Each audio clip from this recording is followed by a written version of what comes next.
கர்த்தர் கொடுத்த நாளுக்காய் கர்த்தரை நான் நன்றியோடு துதிக்கிறேன், ஸ்தோத்திரிக்கிறேன்.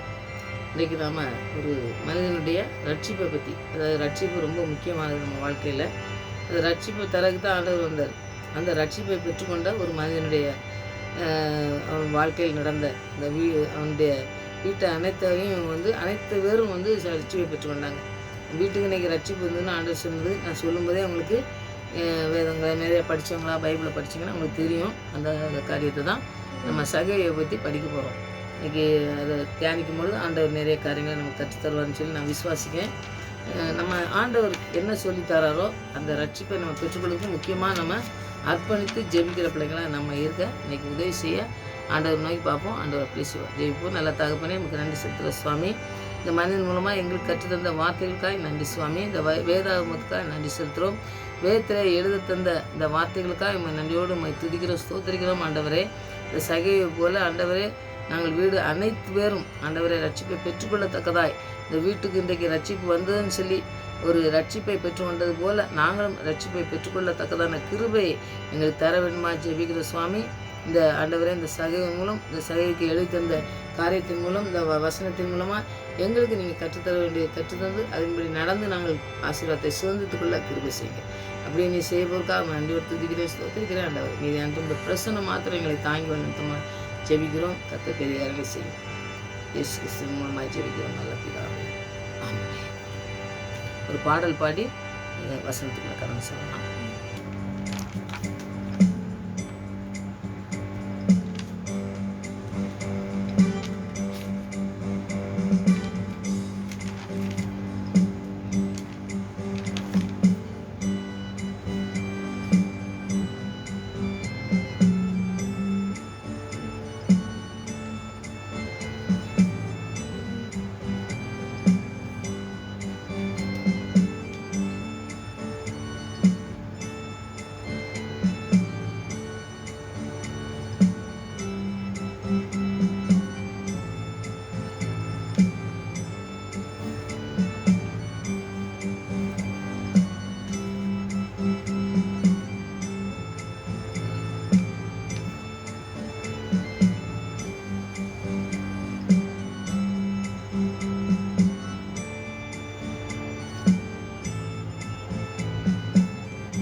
வாக்கு தத்தங்கள் எல்லாம் ஆமே ஆமே ஆமே.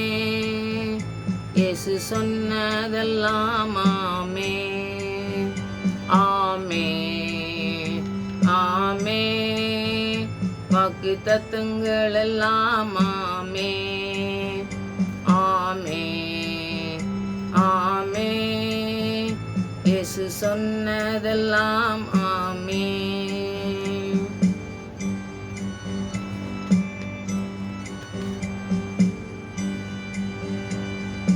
செத்து போனதாம் சாராளின் கற்பத்தை உயிர்ப்பித்ததே அவ சொன்ன வார்த்தையே.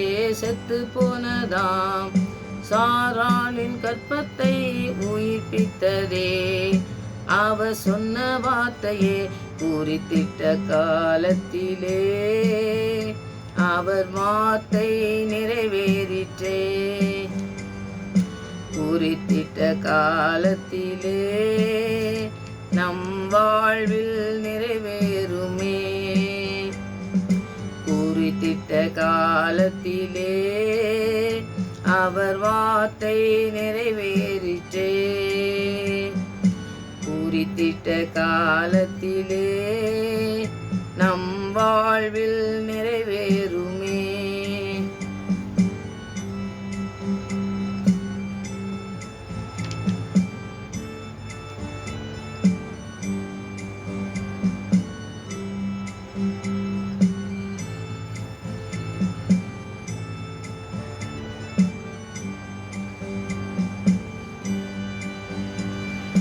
துரத்தப்பட்ட தாவீதின் தலையை உயர்த்தியதே அவ அவர் சொன்ன வார்த்தையே துரத்தப்பட்ட தாவீதின் தலையை உயர்த்தியதே.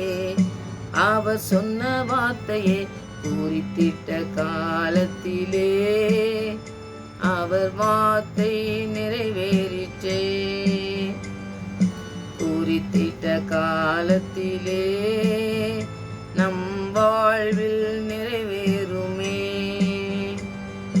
குறித்திட்ட காலத்திலே அவர் வார்த்தை நிறைவேறிற்றே.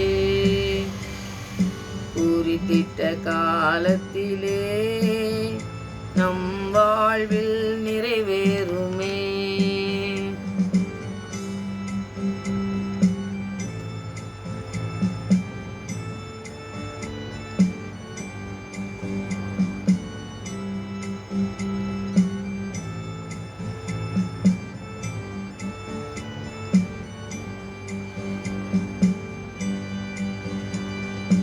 இடிக்கப்பட்ட யோசேப்பின் வாழ்வை கட்டுவித்ததே.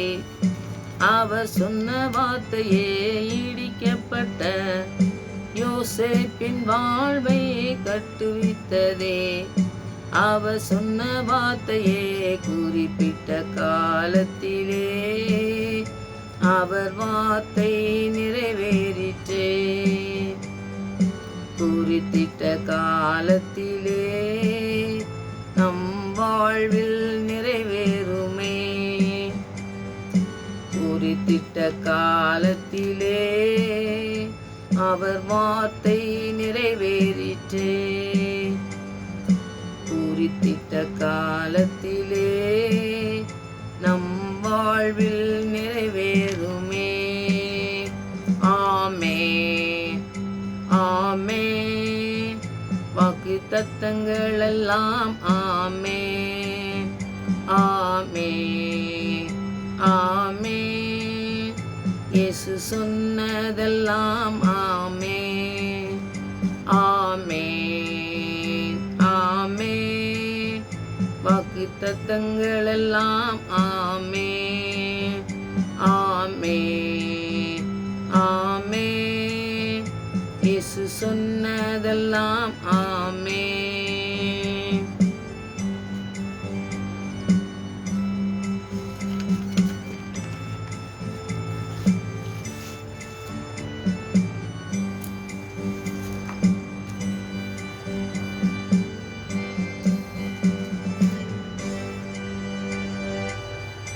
இன்றைக்கி நம்ம சகேயு மனம் திரும்பி அவருடைய குடும்பத்தை எப்படி ஆண்டவருடைய ரட்சிப்புகளை அவர் வந்தார்னு சொல்லி பார்க்கும்போது நம்மளுடைய வாழ்க்கையில் இந்த ரட்சிப்பை எப்படி பெற்றுக்கணுங்கிறத நம்ம கண்டுகொள்ளலாம்.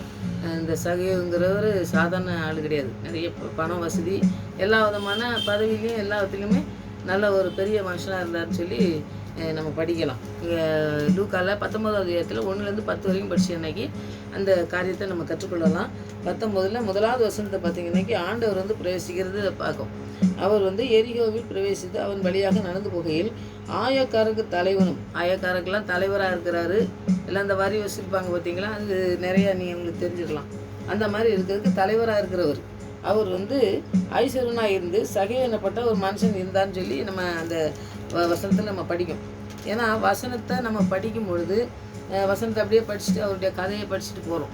ஆனால் அதனுடைய கருத்துக்களை நம்ம படிக்கும்போது நம்முடைய வாழ்க்கையிலேயே ஆண்டவர் என்ன செய்யணும்னு அதை கற்றுத்தரக்கூடியவராக இருக்காரு. அப்போ இயேசு 3வது வசனத்தை படித்து பார்த்தீங்கன்னா, இயேசு எப்படிப்பட்டவரோ என்று அவரை பார்க்க வகை தேடினான். அவன் குள்ளனானபடியால் ஜனக்கூட்டத்திலே அவரை காணக்கூடாமல் அவர் போகும் வழியில் முன்னாக ஓடி அவரை பார்க்கும்படி ஒரு காட்டத்தி மரத்திலே ஏறினான்னு சொல்லி நம்ம பார்க்கணும். இப்போ ஆண்டவர் தேடுகிறார். ஆண்டவரும் நம்மளை ரட்சிக்கிறதுக்கு அவர் தேடி வருகிற தேவன். நம்மளை ரட்சிக்க தேடுறதுக்கு தான், நம்மளை ரட்சிப்பை கொண்டு வரதுக்கு தான் அவர் நம்மளுக்கு வந்தார். அந்த காரியத்தில் இருக்கும் பொழுது அவர் வர்றது எப்படின்னு தெரிஞ்சாலும் கூட நாம் எப்படி போகிறோம், ஆண்டவர் தேடி நம்ம போகிறோமா? இந்த சகேயுங்கிற ஒரு மனுஷன் அவர் நல்லா பெரிய பதவி எல்லாமே இருந்துன்னு சொல்லி தான் நம்ம வேதத்தில் பார்த்துட்டு திருப்பி நம்ம விளக்கங்களை பார்க்கும்போது இன்னும் அதிகமாக நம்ம கற்றுக்கொள்ளலாம். வேதத்தில் இருக்கிறது தான் முதலாவது நம்ம பார்க்கணும். அவர் என்ன செஞ்சுருக்காருன்னா, ஆண்டவர் எப்படிப்பட்டவரோன்னு பார்க்கறதுக்கு ஒரு வாஞ்சை இருந்திருக்கு. நம்மளை வந்து ஆண்டவர் எப்படிப்பட்டவர்னு தெரியுறதுக்கு நமக்கு ஒரு வாஞ்சை இருந்தால் தான் இந்த வசனங்களை தியானிக்கும் பொழுது ஆண்டவர் நமக்கு சொல்லித்தருது நம்மளை நடத்துகிறத பார்க்க முடியும். சும்மா ஏதோ நம்ம இன்னைக்கு கடனுக்கு ஒரு 10 வசனம் படிக்கணும் அப்படின்னு சொல்லி படித்தோம்னாக்கி அதனால நமக்கு பயன் வந்து அவ்வளோவா கிடைக்காது அப்படிங்கிறது வேத வசனத்தின் மூலமாக ஆண்டவர் சொல்லித்தர காரியங்கள். அதனால் நம்ம வேத வசனத்தை படிக்கும் பொழுது ஆண்டவர் ஆவியானவர் என்ன சொல்கிறாரோ அதை நம்ம கற்றுக்கொள்கிறதுக்காக அந்த வசனத்தை நம்ம தியானிக்கணும். இந்த இடத்துல பார்த்திங்கன்னா அவர் பெரிய பணக்காரன், பெரிய வசதி இருந்திருக்கு, பதவி இருந்தது, எல்லாம் இருந்திருக்கு. ஆனால் இயேசு எப்படிப்பட்டவரோ அவர் வந்து எப்படிப்பட்டவர்னா அப்போ எப்படிப்பட்டவர்னு சொல்லி ஏதோ ஒன்று அவருக்கு வந்து தெரிஞ்சிருந்திருக்கு அப்படிங்கிறத நம்ம இந்த இதுலேருந்து கண்டுகொள்ளலாம்.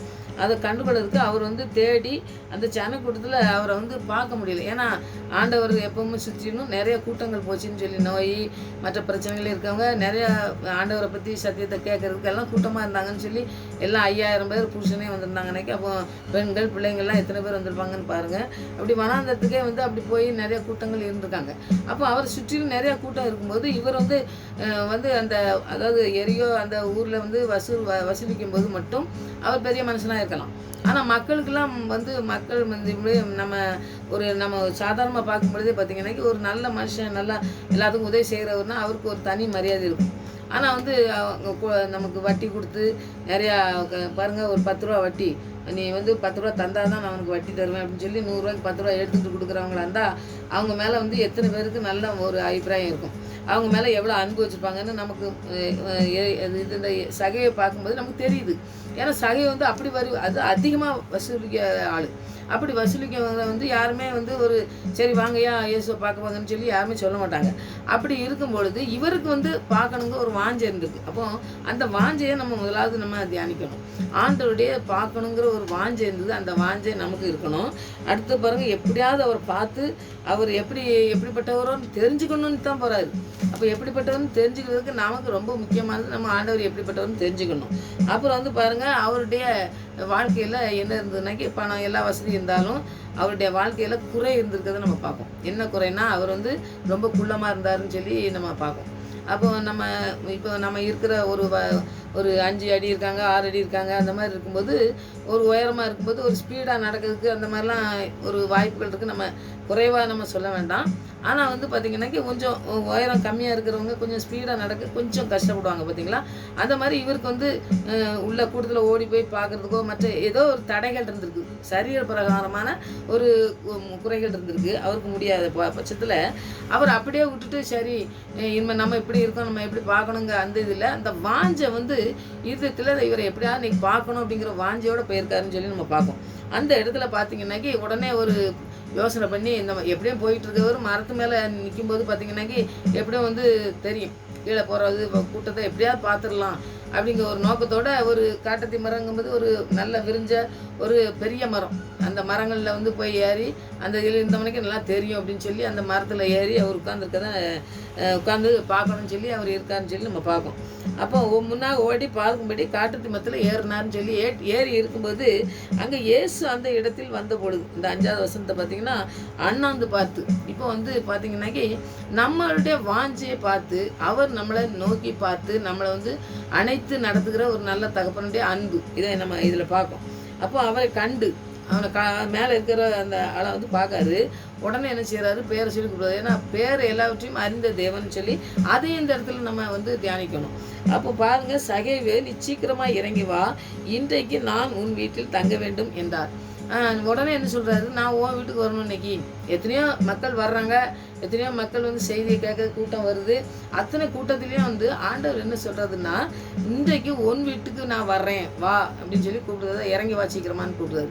அப்போ நம்முடைய வாழ்க்கையில் பார்த்திங்கன்னாக்கி நம்ம தேடுறோம், ஜெபிக்கும், விசுவாசம் வச்சுருக்கோம், எல்லாம் வச்சுருக்கோம்னாலும் ஆண்டவர் சீக்கிரமாக இறங்கி வான்னு சொல்லி கூப்பிடுறாரு. உடனே வந்து நான் உன் வீட்டுக்கு தங்கணுங்க. நம்ம வீட்டுக்கு நம்ம ஆண்டவரை கூப்பிடணும்.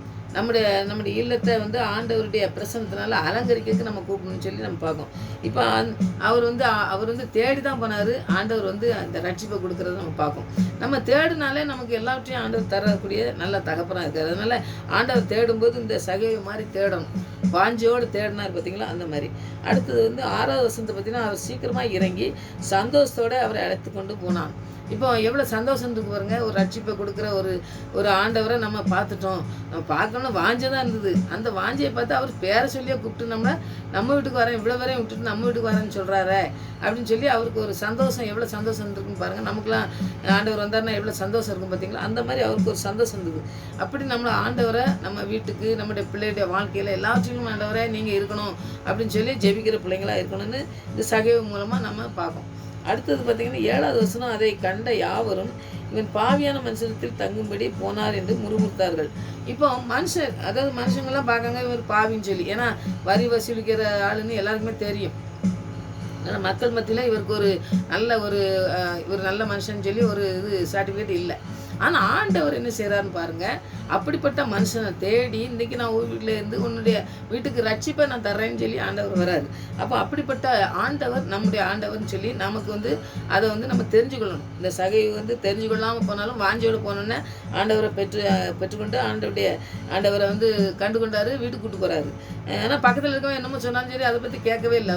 அவர் பாட்டு ஆண்டவர் வர்றாருல, எனக்கு அது போகும். அப்போ அந்த மனுஷனுடைய தீர்மானம் என்னென்னா, ஆண்டவர் மாத்திரம் நம்ம கூட வர்றேன்ட்டார, இதே போதும், நமக்கு ரொம்ப சந்தோஷம் அப்படின்னு சொல்லி அந்த இடத்துல கூட்டிகிட்டு போகும்பொழுது என்ன நடந்திருக்குன்னு பாருங்கள். அப்போ ஆண்டவர் நம்ம இருதயத்தில் நம்முடைய வாழ்க்கையில் பிரவேசிக்கும் பொழுது இந்த சகைக்கு நடந்த காரியங்கள் நமக்கும் நடக்கும். கண்டிப்பாக அப்படி நடக்கலைன்னாக்கி ஆண்டவர் இன்னும் நல்லா நேசித்து அவர் நம்மளை அழைச்சி நம்மளை நடத்துகிறார் அப்படிங்கிறது நம்ம உத்தரவாதம் இல்லாமல் தான் இருக்குது. ஆனால் ஆண்டவர் சகைவை எப்படி நடத்தினார்னு பாருங்கள். சகைவை நின்று கர்த்தரை நோக்கி, ஆண்டவரே என் நாசி உடனே அவன் என்ன செய்கிறான், செஞ்ச காரியங்கள் எல்லாத்தையும் ஆண்டவர்கிட்ட ஒன்றுனா சொல்ல போகிறான். ஏன்னா ஆண்டவர் எதையுமே சொல்லவே செய்யலை. நீ பாவி, நீ இந்த மாதிரி பணத்தை வாங்கின, மற்றவங்ககிட்ட இது பண்ணன்னு சொல்லி ஆண்டவர் எதுவுமே சொல்லலை. அந்த ஐஸ்வர்யவான் கதையில் பார்த்தீங்கன்னாக்கி நீ எல்லாத்தையும் விற்றுட்டு தருத்திரன்னு கொடுத்துட்டு வான்னு சொன்னார். ஆனால் இங்கே இந்த மனுஷன் அதை விட வரி வசூலிக்கணும்னா நிறைய பணம் சேர்த்து வச்சுருக்கிற ஆள். அப்படி ஆள்கிட்ட அந்த வார்த்தையை ஒன்றுமே சொல்லலை. இன்றைக்கி ரட்சிப்புவோம், வீட்டுக்கு நான் தங்குறேன்னு சொல்கிறாரு.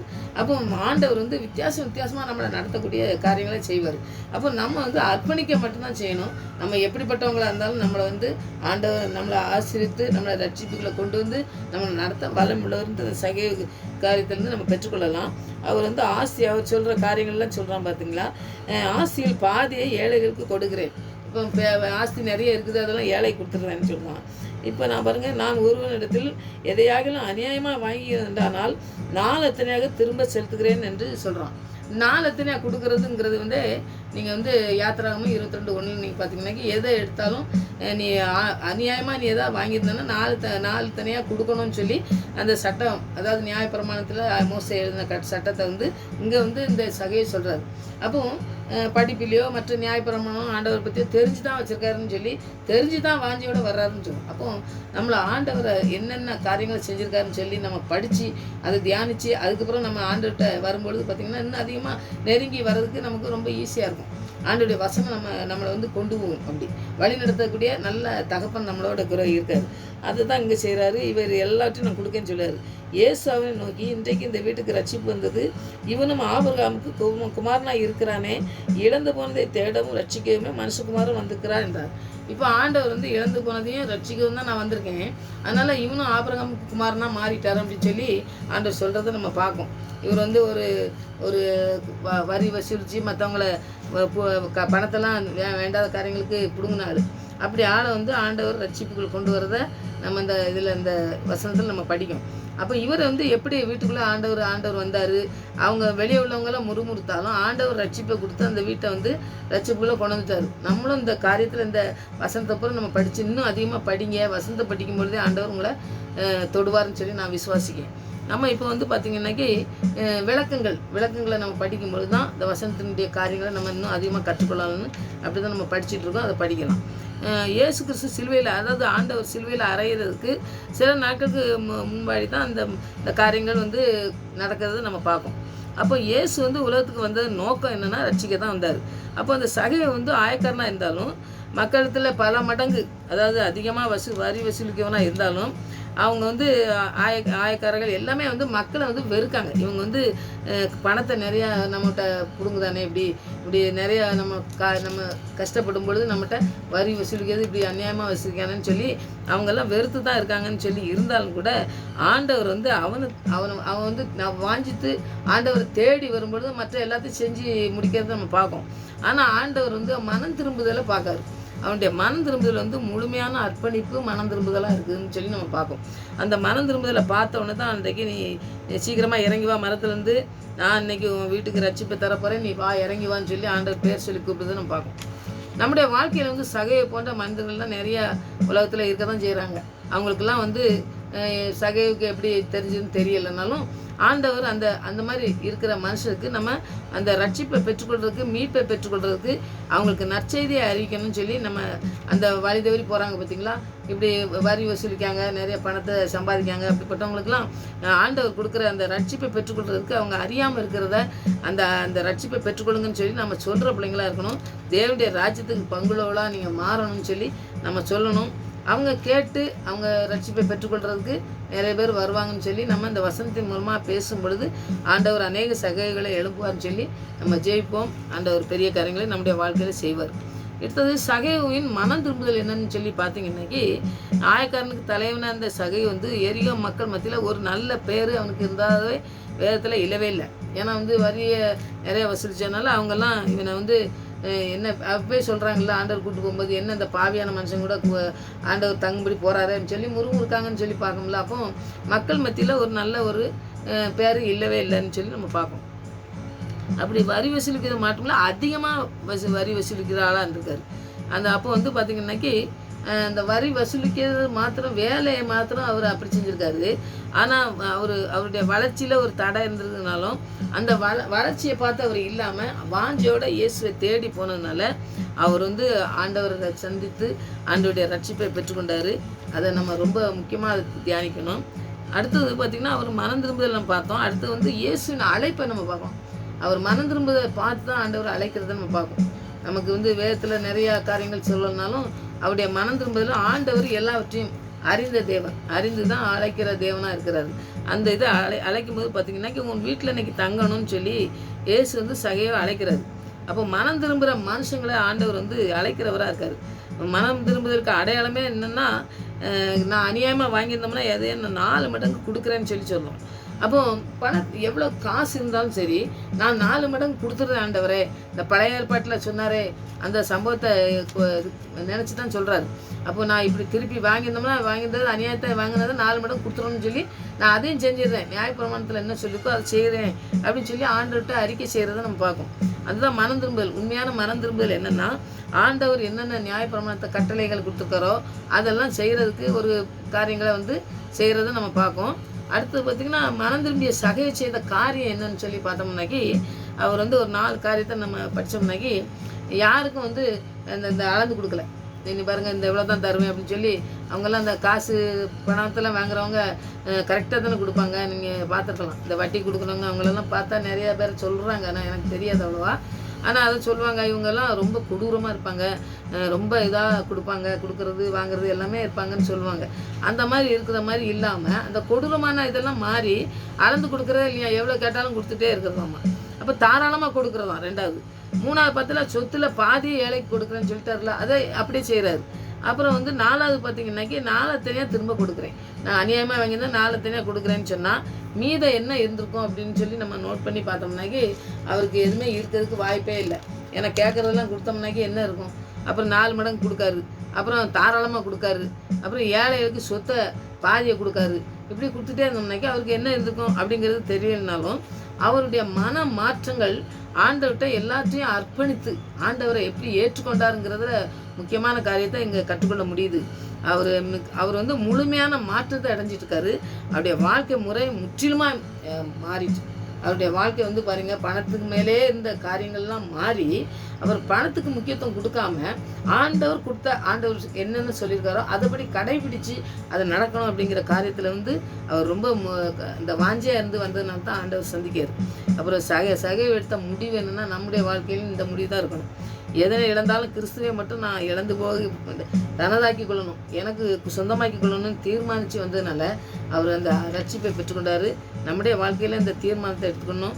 எதை இழந்தாலும், பணத்தை இழந்தாலும் சரி, சொத்தை இழந்தாலும் சரி, எதை இழந்தாலும் ஆண்டவருடைய கிறிஸ்துவின் அன்பை நம்ம இழந்து விடக்கூடாது. அவருடைய ரட்சிப்பை இழந்து விடாதபடி நம்ம காத்துக்கொள்ள நம்ம ஒவ்வொரு நாளும் நம்ம ஜெபிக்கணும். அவர் வாழ்க்கையில் மாற்றம் வந்துச்சு. அவருடைய வாழ்க்கையில் ஒரு மாற்றங்கள் வந்தது. அடுத்தது அவர் அளந்து கொடுக்கலன்னு சொல்லி பார்த்தோம். இந்த 2 காரியங்களும் தவிர இன்னொரு காரியம் என்னென்னா, சட்டங்களை கொண்டு தவறுகளை மாற்ற தேவையில்லை. இந்த சட்டங்களை வச்சு இவர் இப்படி செய்யக்கூடாது, அப்படி செய்யக்கூடாதுன்னு சொல்லி நம்ம செய்யவே முடியாது. அந்த மாற்றத்தை ஆண்டவர் மாத்திரம்தான் வாழ்க்கையில் மாற்றத்தை கொடுத்துருக்காரு. நம்முடைய வாழ்க்கையிலும் நிறைய பேர் அந்த மாற்றத்தை பெறாமல் இருந்தோம்னாக்கி அந்த மாற்றத்தை தரதுக்கு இன்றைக்கி நம்ம செய்யணும். வாழ்க்கையில் அந்த மாற்றத்தை, எந்த மாற்றத்தை கொடுத்தாரு? மனம் திரும்பி எல்லாவற்றையும், பணத்தை எல்லாத்தையும் வேண்டாத காரியங்களுக்கு நான் பிடிங்கிருந்தோம்னே கொடுத்துருந்தேன்னு சொன்னார் பாருங்க. அந்த மாதிரி மாற்றம். அடுத்தது அளந்து கொடுத்து அளந்து வாங்கி திருப்பி 2 மடங்கு 5 மடங்குன்னு பிடுங்கினது, அதெல்லாம் கொடுத்தாருன்னு பார்ப்போம். அப்புறம் யாரோ தவறுகளை ஒரு சட்டத்தினால நீ கொடுக்கணும், பணத்தெல்லாம் இன்றைக்கி சொல்கிறாங்க பார்த்தீங்களா, பணத்தை தவறுதலாக நம்ம சம்பாதிச்சிருந்தா அதை வரி இப்படி கட்டலை அப்படின்னு சொல்லி கேட்பாங்கள்ல பேங்க்லாம். அந்த மாதிரி எந்த விதமும் கேட்கவே இல்லை. ஆண்டவர் சொல்கிறதுக்கு முன்னாடியே அவர் எல்லாவற்றையும் சரண்டர் ஆகிட்டார். அப்போ ஆண்டவர்கிட்ட அந்த மாதிரி சரண்டர் முழுமையாக மனம் திரும்பலுக்கு நம்ம அர்ப்பணித்து ஜெபிக்கிற பழம் மூலமாக இருக்கணும். அந்த காரியங்களை இன்றைக்கி ஆண்டவர் நமக்கு செய்கிறதுக்கு நம்ம ஜெபிக்கணும். இந்த இயேசு இந்த சகையின் மூலமாக ஆண்டவர் சொல்லி நமக்கு என்ன எழுத்தந்து என்ன மாதிரி நீ இருக்கணும்னு சொல்லியிருக்காரு அப்படிங்கிறத பார்த்தோம்னாக்கி, பணம், அறிவு இருக்குது, உடல் உழைப்பு, அதெல்லாம் இவை அனைத்தும் அவருக்குன்னு சொல்லிவிட்டார். இல்லை பணம் எனக்கு தேவையில்லை, அறிவை பிறத்தையும் உங்களுக்கு தான் நான் செலவு பண்ணாண்டவரே அப்படிங்கிறாரு. அப்புறம் உழைப்புங்கிறது பாருங்கள், நான் எது சம்பாதிச்சாலும் எனக்குன்னே வச்சுக்கிட்டு இல்லாமல் நீங்கள் எனக்கு என்ன செய்கிறீங்களோ அதை நான் வாஞ்சியோடு நான் உண்மை தேடி வரேன், நீங்கள் எங்கள் வீட்டில் இருக்கீங்களே அதே போதும், உங்களுடைய ரட்சிப்பு போதும்னு சொல்லி முழுவதுமான மனமாற்றத்தை பெற்றுக்கொண்டு வீட்டையும் ரட்சிப்புகளை கொண்டு வந்தால் குடும்பத்தை ரட்சிக்க காரணமான ஒரு சகைவை போல் நம்முடைய வாழ்க்கையும் இருக்கிறதுக்கு நம்ம முதலாவது நம்ம அர்ப்பணித்து ஜெபிக்கணும். நம்முடைய வாழ்க்கை இந்த சகையை போல் முழுமையான மனந்திரும்புதல் உண்டாயிருந்தால் இல்லைன்னா அப்படி ரட்சிப்பை இன்றைக்கி பெற்றுக்கொள்றதுக்கு இன்றைக்கி ஜெபிக்கணும். இந்த மாற்றத்தை மாத்திரம் இல்லைங்க, மாற்றத்தை மாத்திரம் செய்யாமல் ஆண்டவருடைய பிரசன்னத்தை உணர்ந்து கொண்டு அந்த வாஞ்சையை பெற்றுக்கொண்டு வாழ்ந்த ஒரு மனிதனை போல் நாம் வாழறதுக்கு இந்த சகைவை ரொம்ப முக்கியமான வாழ்க்கையை பாருங்கள். நிறையா இன்றைக்கி காரியத்தில் பணம் இருந்தால் போதும்னு சொல்லி இருக்கிறவங்க நிறைய பேர் இருக்காங்க பார்த்தீங்களா. பதவி, பணம், அதை வச்சுட்டு நிறையா காரியங்கள் செய்கிறாங்க. அப்படி இல்லாதபடி மனமாற்றத்தை பெற்றுக்கொண்டு வாஞ்சியோடு தேடி ஆண்டவருடைய ரட்சிப்பை பெற்றுக்கொண்ட ஒரு குடும்பத்தை நம்ம இன்றைக்கி தியானிச்சிருக்கோம். நம்முடைய குடும்பங்களும் அப்படி சகையினுடைய குடும்பத்தை போல் ரட்சிப்பை பெற்றுக்கொள்ள ஆயத்தமாக இருக்கவும் ஆயத்தப்படவும் இன்றைக்கி நம்ம ஜெயிப்போம். ஆண்டவர் பெரிய காரியங்களை செய்வார். ஆமென். ஜெயிப்போம். ஒரு தாய் தேற்றுவது போல் என் நேசர் தேற்றுவார். ஒரு தாய் தேற்றுவது போல் என் நேசர் தேற்றுவார். ஹல்லேலூயா, ஹல்லேலூயா, ஹல்லேலூயா, ஹல்லேலூயா. ஆம் தகப்பனே, இந்த சகைவு வாஞ்சியோடு உம்மை தேடி வந்த பொழுது தகப்பனே, தன்னுடைய குறைவுகளையும் எண்ணாதபடி உம்மை தேடி வந்து உம்மை பார்க்க வேண்டும் என்று வாஞ்சியோடு வந்த மனிதனுடைய வீட்டை முழுவதுமாய் ரட்சிப்புகளை கொண்டு வந்தீங்களே சுவாமி. இந்த வாழ்க்கையை மாற்றினீங்களே, அதுபோல் எங்களுடைய வாழ்க்கையிலும் நாங்கள் குறைவாக இருப்போம் என்றால் மாற்றத்தை இந்த நாளில் கண்டுகொள்ளத்தக்கதாக கிருபை செய்யுங்க சுவாமி. இந்த சகையை போல எல்லாவற்றையும் அர்ப்பணித்து நாங்கள் ஜெபிக்க, ரட்சிப்புகளை நாங்கள் வந்தடையத்தக்கதான கிருபையை பெற்றுக்கொள்ள தேவன்தாமே இந்த நாட்களில் எங்களுக்கு உதவி செய்து வழிநடத்தமாக ஜெபிக்கிறப்பா. இந்த வசனத்தின் மூலமாக எங்களோடு பேசின தயவுக்காக நன்றி ஆண்டவரே.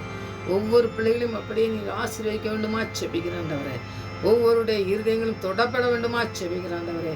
ஒவ்வொருவருக்குள்ள இதயத்துக்குள்ளும் இந்த வாஞ்சையை கொடுக்க வேண்டுமா, ஒரு சிந்தனையிலும் கொடுக்க வேண்டுமா ஜெபிக்கிறேன் சுவாமி. இப்படிப்பட்ட ஆசீர்வாதத்தை பெற்றுக்கொள்கிற பிள்ளைகளாய் காணப்பட ஒவ்வொரு பிள்ளைகளையும் ஆசீர்வதிங்க. ஒவ்வொரு குடும்பங்களையும் அந்த ரட்சிப்புகளை கொண்டு வாங்க சுவாமி. ரட்சிப்பை பெற்றுக்கொள்ளாத பிள்ளைகளுக்கு ரட்சிப்பை ஆண்டவரை பெற்றுக்கொள்கிற பிள்ளைகளாய் மாற்ற தேவன்தாமே இன்னும் அதிகமாக எங்களை ஆண்டவரை பலப்படுத்த வேண்டுமாய் பயன்படுத்த வேண்டுமாய் செபிக்கிறோம் ஆண்டவரே. உம்முடைய வசனம் போய் செல்லட்டும் ஆண்டவரே. ஒவ்வொரு இறுதிய கதவையும் தட்டட்டும் ஆண்டவரே. ஒவ்வொருடைய வாழ்க்கையும் ஆண்டவரே ஆசீர்வாதமாக மாற்றட்டும் தகப்பனே. இந்த ஒவ்வொருடைய வாழ்க்கையும் மாற்றப்பட இந்த சகைவின் கதையை ஆண்டவரே வாழ்க்கையை எங்களுக்கு சரித்திரத்தை எழுதி தந்திருக்கீங்களே ஸ்தோத்திரம் ஐயா. தகப்பனே, மோசே எழுதின சட்டத்தை இந்த நாட்களே நிறைவேற்றுகிற சகைகள் எழும்ப வேண்டுமா செபிக்கிற ஆண்டவரே. தகப்பனே, ஏழைகளுக்கு கொடுக்கிறவங்களாய் ஆண்டவரே, நீங்கள் சொல்கிற காரியங்களே ஜெயத்தை பெற்றுக்கொள்கிற தகப்பனாய் ஆண்டவரே, நாங்கள் பெற்றுக்கொள்ள தகுதியுள்ள பிள்ளைகளாக மாற எங்களுக்கு கிருபை தர வேண்டுமா செபிக்கிற ஆண்டவரே. இந்த சகையை பெற்றுக்கொண்டாரே உங்களுடைய ரட்சிப்பை இதுபோல ரட்சிப்பு விலையேற பெற்றது என்று ஒவ்வொரு பிள்ளையும் தியானிக்க இந்த நாட்களில் இந்த வசனத்தின் மூலமாய் நீங்கள் கற்றுத்தரணுமா செபிக்கிறேன். ஒவ்வொருடைய தேவை சந்திக்கப்பட்டு சரிய தேவையாக இருந்தாலும் ஆவிக்குரிய தேவைகளை எல்லாவற்றையும் தந்து எங்களை வழிநடத்த பலமுள்ளவராக இருக்கீங்க. நன்றி. ஆசீர்வாதம் பொறுப்படுத்திக் கொள்கின்றவரே, நீங்கள் அதிசயமானவர், நீங்கள் அற்புதங்களை செய்கிறவர் என்பதை எங்களுடைய வாழ்க்கையின் மூலமாய் அநேகர் கண்டுகொள்ளத்தக்கதாக எங்களை பலப்படுத்த பயன்படுத்த உங்களுடைய கருத்தில் அர்ப்பணிக்கிறோம். இது அந்த பிரசன்னம் எங்களை தாங்கி வணக்கமாக செல்கிறோம். எல்லாவற்றையும் உங்களுடைய கருத்தில் அர்ப்பணிக்கிறோம். பொறுப்படுத்திக் கொள்ளுங்கள். இது அந்த பிரசனத்தினால் எங்களை தாங்கி வழிநடத்த போர்க்காக நன்றி கேட்க மருந்தையும் தந்து வழிநடத்தமாக செபிக்கிறேன். துதிக்கிற ஸ்தோத்திரிக்கிறேன். மறுபடியும் அவங்க சமூகத்தில் வருமுறை எங்களை காத்து வழிநடத்தமாக செபிக்கிறேன். துதிகன மாயமெல்லாம் நமக்கு செத்துக்கிறேன். ஏசு ரச்சனை நாம் திருச்செவங்க நல்ல பிதாவே.